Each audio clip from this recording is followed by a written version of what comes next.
So I thought maybe I'll read some of the comments, but also like, do you see that as a trend that I think that the skill level of advisors compared to maybe 15, 20 years ago has changed? Not really. I think that a lot of the advisors, when I was an advisor, didn't care about being an advisor. I think that you have a lot of really, really talented professional advisors. Like we have them in our group, right? In our comp, like they're actually you could say that the numbers that the advisors are putting up in our comp, we have software that tracks the advisor's performance and all the important measurables like CSI, total sales, hours per hour, ELR, all of that, right? How many different things like alignments, that sort of thing that they're selling. Yep. We call them wild cards. The performance of the advisors, I bet you if you go back 5 years and compare the average advisors now compared to 5 years ago, it would appear to me that the results are dramatically higher.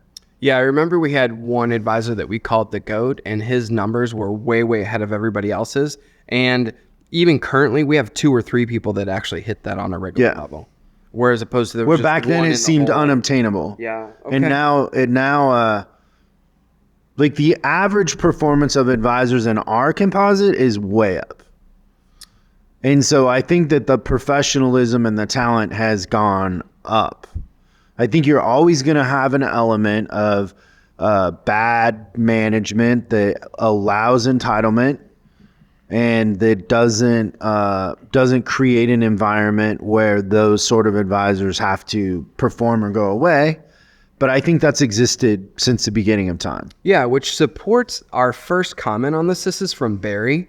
And he says it's all about keeping complacency at bay or even out of the picture. I think that's the... Yeah. But I would say as an industry, we have the best advisors that we've ever had right now. That's funny. It's easy to go the other direction.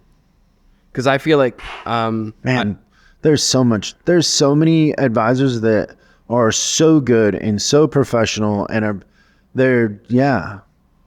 And I look at, as we're meeting with, potential clients and stuff like that, and I'll look at things like pay plans and everything like that, and I'll see where you could see it could breed complacency. Like there's just pay plans out there that'll reward advisors for not being very good, no minimum standards, and like it's easy to get a job and make better money than you make anywhere else as an advisor and not be good at it. Well, I think what has happened forever, this isn't new, is people have terrible systems and they'll have like a quick lube. They can't keep advisors because their systems chew them up and spit them out. And then what they do is they go, oh, well, they're not making enough. So the weak manager will come to leadership and say, the reason why we can't keep advisors is because we're not paying them enough. Tommy Tom's across town is paying advisors 120 or whatever. And they will completely detach it from the performance and just say they're making 120 over there, which is a ghost. It's not the full picture. And then they will pay more so that their advisor comp as a percentage of gross will go way up, and they still don't retain advisors. Like it doesn't fix the problem, right? I agree with that. Yeah. But it creates complacency. So I dig that Barry said that right out of the gate. Thanks so much for watching this clip of Service Driving Revolution.